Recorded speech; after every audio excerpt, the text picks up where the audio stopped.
Hey there, Cancer Sun, Cancer Moon, Cancer Rising. It's Maggie. Welcome to Moonlit Waters. Today we're going to take a look at the energy for the week of January 10th through the 16th. Mercury will be going retrograde this week, and it's already affected me. So you can see I pulled some cards, but I feel like they're supposed to be here, so we're going to leave them there. So Mercury's going to go retrograde. We finish up the week heading into your full moon that happens on Monday of next week. And so there's a lot of energy of releasing, letting go, reviewing, revising, editing, searching through information and guidance. And so pretty good week to settle into this energy. And we're going to pull some cards at the end of how to use that Mercury retrograde cycle to your best advantage. We start off with the moon in Taurus. The moon in Taurus, first thing in the morning, 9:47 a.m. Eastern Standard Time. Always adjust for your time zone. There is a calculator in the description box below. There's also one there for a birth chart if you'd like to do that too, because it's very helpful. So this is energy of very practical, grounded. Let's wrap things up. Now we're already in the storm, which is like the 5 days before and the 5 days after the Mercury retrograde, which is just the same. The Mercury is hardly moving, and so there's no point in starting anything now, but it is a great energy to finish things up, to wrap things up. And we've got Taurus, which is very, methodical and grounded and practical. And so on Tuesday, from 5 p.m. until 2:30 p.m., so almost 24 hours there, on Wednesday, there's this energy that is really well supported for getting things done. Really digging in, going into the details slowly, methodically. This is not a week to rush. It's not a week to rush on anything, but it is a week where you're going to want to observe what needs to be changed. Where do you want to make changes? Because that full moon that we're leading up into is definitely about choosing about what to release, what to let go of in order to create space. The moon moves into Gemini at 10:08 p.m. on Wednesday the 12th, and talk about brain fog. First off, if you are Cancer rising, that means the moon is now in your 12th house. So that always creates brain fog anyway. And now we've got Mercury that rules the planet, the sign of Gemini, super slow, hardly moving, and Mercury retrograde comes in the next morning at 6:41 a.m. at 10 degrees and 19 minutes of Aquarius. It will retrograde back into Capricorn, 24 degrees and 23 minutes on February 4th. It won't clear that stormy, don't start anything new energy until the 9th, but really it's not even out of its shadow. It's not even out of its shadow until the 24th. And so with Venus also in retrograde, I really think that you should use the next 6 to 8 weeks as an opportunity to really revise and edit and release and let go of what doesn't work. Clearing the slate, it feels like cleansing the energy to create opportunity. Like it's almost like they're showing me like when you go in and you plow a field and then you go and all the stones, like you got to go pull the stones out too. And whatever comes up, you're going to have to, so things are going to come up. They need to be picked up. Are they valuable? If not, chuck them into the cart and, drag them off and let them go. And that is the work of this time. There is a need to prepare the ground to really manifest.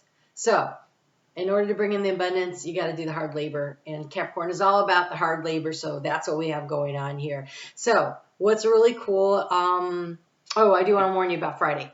So that Mercury is retrograde, but worse than that, the moon is going to oppose, it's going to be in that T-square energy, right? It's going to oppose Mars in Sagittarius. And it's the square where it lets out, the outlet point is Pisces, which is a very comfortable sign for you, but it's Neptune in Pisces. And so watch out for the confusion, and I would say watch out for the deliberate misdirection, the misrepresentation of facts, the outright storytelling and lying that will be going on. Be careful that it is not you doing it, but also be aware that some things just may not be clear. They might be as clear as mud, so take your time. Don't make any decisions based on information that you're picking up at this time. So on Saturday at 11:11 a.m. Eastern Standard Time in the U.S., 11:11 is a gateway portal. The moon moves into Cancer.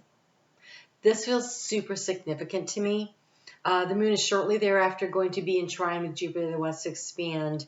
And then it's going to trine with Neptune and Pisces. And this Piscean energy that is going on over the next few days trining the moon in your sign. Pay attention to your dreams. What is it you really want to do? The clearing of the space, the paying attention to the details, super important. I cannot stress enough how vital this is as an opportunity for you to really,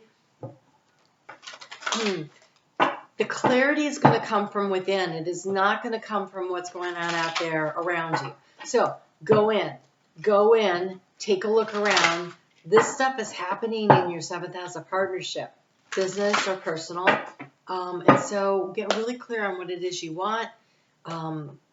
Pay attention to what your dreams are when you're awake and when you're asleep. They feel very, very important here. So, speaking of partnership, I didn't even look. Okay, so I pulled the cards. I didn't look because I was just like, turn off the camera, started again. All right? You have the puffin partnership. Perfect. That was why Spirit's like, no, leave them. I didn't even look at them. Okay, so accept yourself and your colorful personality. Feel confident about being you. You are a joy bringer. Let your community nourish and protect you. Ask for help. Teamwork will give you the best results. Teamwork makes the dream work. You have wisdom and greatness. You have the moose and you have the elephant. These both are highly intuitive beings. They're very communal. They're very protective. If they were smaller, they would be a crab. It's that kind of energy, really in touch with their intuition and very protective and nurturing of others and protective. So take care of yourself. Part of what might be being released for you when I'm looking at these cards would be issues around your inner child that maybe did not receive the nurturing that you deserved as a child. And if you can let that go, you create space to bring in a really great partnership. So the elephant, love is your strength. Yes, it is, Cancer.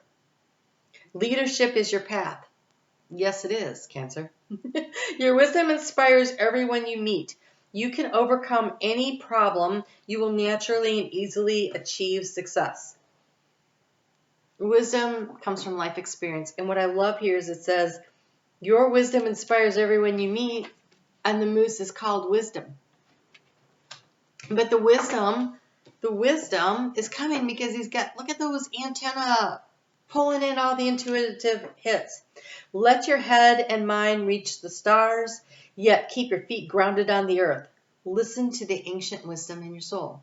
The answers are within. They are not out there in the noisy confusion around this Mercury retrograde, all that stuff. Everything inside of you, that's where the light is. That's where the information is. That's where the wisdom is. That's where the answers are. So listen to the ancient wisdom of your soul. The ancestors speak through you. You know so much.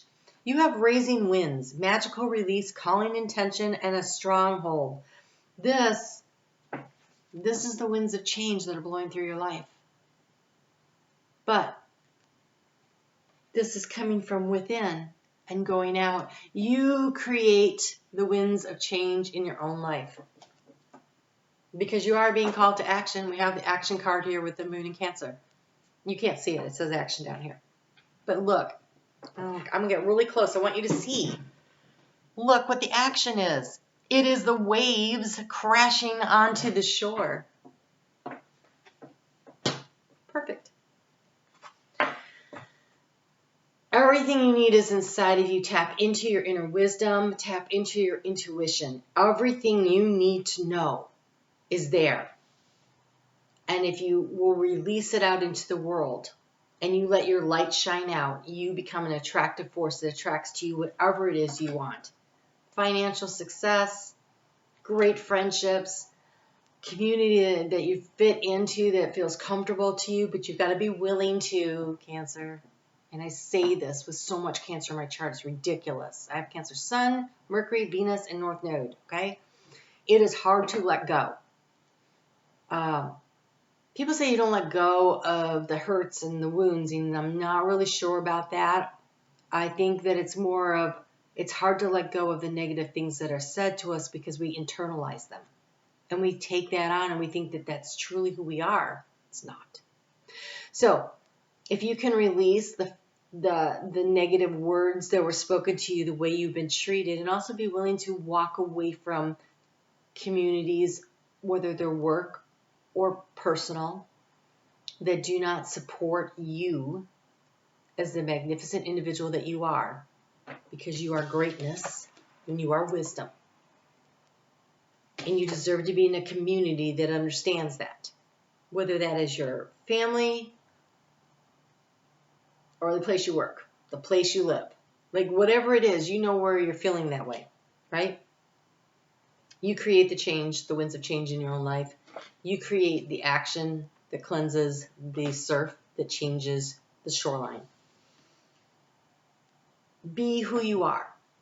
Trust who you are and let go of what other people say. And instead, give yourself a good hard look in the mirror over the next 6 to 8 weeks. And go, wow, that is really great about me. That is really great about me. That is really great about me. I want you to count the greatness and reevaluate the way you look at yourself so that when you look in the mirror, all you see is beauty. Ooh. How to use the Mercury retrograde period? Holy crap. Okay.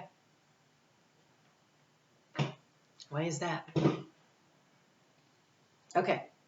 So we've got Jupiter and Neptune both hanging out in your 9th house. That's communication and connection with spirit.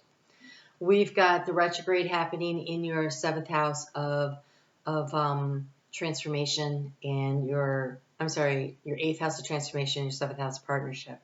They're all connected. This energy is very connected into what it is you're doing. You have the great teacher, learn from spiritual experience. Your ability and your willingness to go within, to really go within. I just got some sunlight. I don't need that.